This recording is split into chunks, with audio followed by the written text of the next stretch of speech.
উৎসব, ভারতের সংস্কৃতি, ভারতীয় সংস্কৃতি। আর সেই সংস্কৃতির আমাদের মা বোনেরা যারা রয়েছেন, আমার মনে হয় উলুধ্বনির চেয়ে বড় শ্রী কিছু নেই। একটা উলুধ্বনি হোক না সকলে মিলে।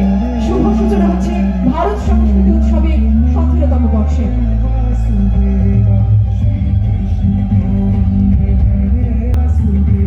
হে কৃষ্ণ গোবিন্দ হরে মুরারি, মধু মাতারিতায় হে মধু শরণ হিন্দ সন্তোষধি মধু নৃত্যমুতু সসো। মধুময় হয়ে উঠুক আজকের এই যাত্রাপথ এবং আগামীর সবারাই আমরা সকলে মিলে। অনেক অনেক ধন্যবাদ। আজ ভারত সংস্কৃতি উৎসবের 17তম বর্ষ। আমার সঙ্গে আমাদের ভারত সংস্কৃতি উৎসবের সভাপতি তথা বর্ধমান পৌরসভার মহানাগরিক মাননীয় শ্রী পরেশ সরকার মহাশয় আছেন। আজকে আমাদের অনুষ্ঠান উদ্বোধন হলো। সকালবেলা এক বর্ণাঢ্য পদযাত্রা হয়েছে। এখন মঞ্চে এক ঝাঁক শিল্পী, প্রশাসনিক ব্যক্তিত্ব, নাম বলতে গেলে অনেক প্রায় 10 মিনিট সময় লাগবে, নাম আমি বলছি না।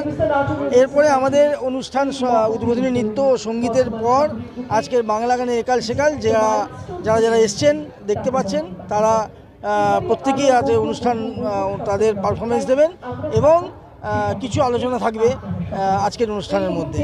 আমাদের আগামীকাল থেকে সকাল 9টা থেকে 6টি জায়গায় আবার যেমন প্রতিযোগিতা, সন্ধ্যেবেলা অনুষ্ঠান, এগুলো সব চলবে।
ভারত সংস্কৃতি উৎসব সম্বন্ধে 17 বছরে আসছি।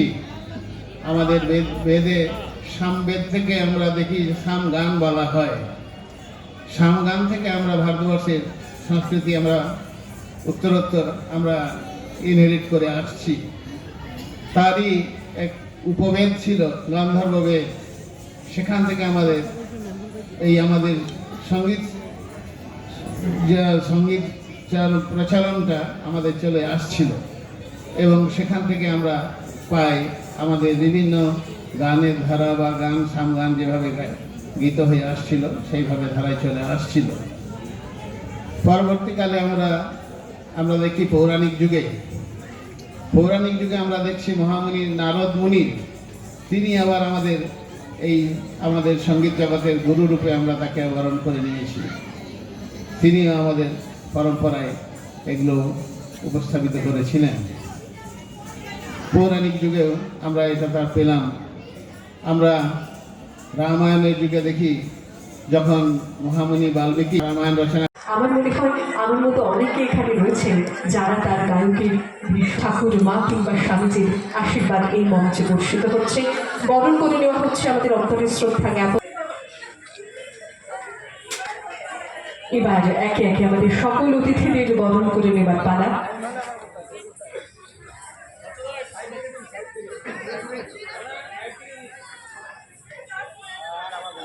ডক্টর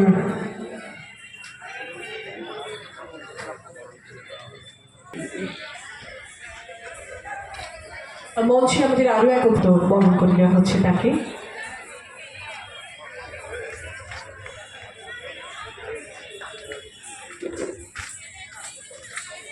শ্রীমতী কাকুলি তালুকদার, চেয়ারপারসন বর্ধমান উন্নয়ন সংস্থা, বর্ধমান পৌরসভা। 17তম বর্ষ এবং কম কথা নয়, এবং এই 17টা বছর আপনার উন্নয়ন সংস্থা বরণ করে নিলাম উত্তরী প্রদান। বেশ বিশিষ্ট খ্যাতি সম্পন্ন বাণী শুনিনি, তাদের আশীর্বাদী আমাদের কাছে বলতে পারেন পাখির মতো। তারা যে কথাগুলি বলে হিন্দুস্তান আর্ট অ্যান্ড মিউজিক সোসাইটির জন্য, ভারত সংস্কৃতি উৎসবের জন্য পণ্ডিত প্রসেনজিৎ।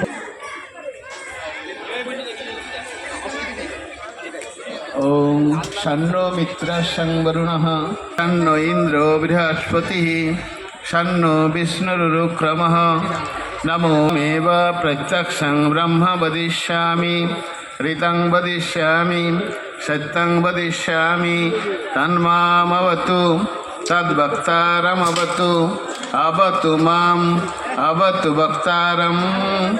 ওম শান্তি শান্তি শান্তি।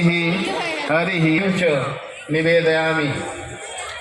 যত গীত সহ মানুষের হৃদয়ের যে কোমল ধারাগুলো সংবেদনশীল অন্তর থেকে যা চিরকাল নিঃসৃত হয়েছে, তারই রেখা ধরে যে রূপগাথা, রাঢ়বঙ্গের যে রূপগাথা বর্ধমানের ইতিহাসেই তা পাওয়া যায়। এখানে কবি, সাহিত্যিক, শিল্পী সব অঙ্গের সব ধরনের সবাই এসেছেন বর্ধমানে। তাই কালচারেও আমরা পিছিয়ে ছিলাম না। হয়তো সুসংগঠিতভাবে, সুসংহতভাবে হয়তো সেভাবে অনেক ক্ষেত্রেই প্রকাশ লাভ ঘটেনি। যেমন লোকগীতি, লোক সংস্কৃতির ক্ষেত্রেও এভাবেই কিছুটা আমরা আনঅর্গানাইজ ছিলাম। কালের ব্যবধানে আজকে কিন্তু আমরা সমস্ত দিক দিয়েই অনেকটা এগিয়েছি। এই রূপগাথার মধ্যেই প্রসেনজিৎ একটা নতুন ধারা, শাস্ত্রীয় সঙ্গীত যে কথা বলছিলেন, সেটাও কিন্তু আমাদের এই কালচারের মধ্যেই অঙ্গীভূত করে দিল। আমরা বর্ধমানবাসী, বর্ধমানের নাগরিক যারা, আমরা সমৃদ্ধ হয়েছি। আমাদের সংস্কৃতির যে পরিমণ্ডলটা, তাকে আরও সমৃদ্ধ করতে পেরেছি প্রসেনজিতের আগমনে এবং তার পরিশ্রম দিয়ে। অনেক অনেক ধন্যবাদ জানাই ভারত সংস্কৃতি উৎসবের এমন একটি মহতী উদ্যোগ।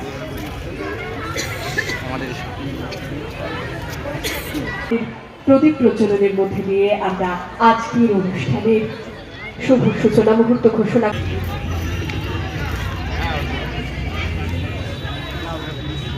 সংস্কৃতি উৎসব, ভারতের সংস্কৃতি, ভারতীয় সংস্কৃতি, আর সেই সংস্কৃতির যাত্রাপথ এবং আগামীর সঙ্গীতময়তার দিকে পা বাড়াই আমরা সকলে মিলে। অনেক অনেক শ্রী পূর্ণ দাস বাউল, যার কণ্ঠস্বরের মাদকতায় আমাদের বেড়ে ওঠা এবং আমার কিংবা স্বামীজির আশীর্বাদ এই মঞ্চে বর্ষিত হচ্ছে। বরণ করে নেওয়া হচ্ছে আমাদের অন্তরে উপস্থিত হচ্ছে, তাকেও মঞ্চে আমন্ত্রণ জানাচ্ছি। তার উজ্জ্বল উপস্থিতিতে ভারত সংস্কৃতি 17টা বছর আপনাদের সহযোগিতা ছাড়া সত্যি অসম্পূর্ণ ছিল। তাদের কাছ থেকে একটু আশীর্বাদী শুনে নিই। তাদের আশীর্বাদে আমাদের কাছে বলতে পারেন পাখি ব্যক্তিবর্গ, এটা সেটা ময়ূরীয় রূপ ধারণ করেছে। আন্তর্জাতিক ক্ষেত্রে আমি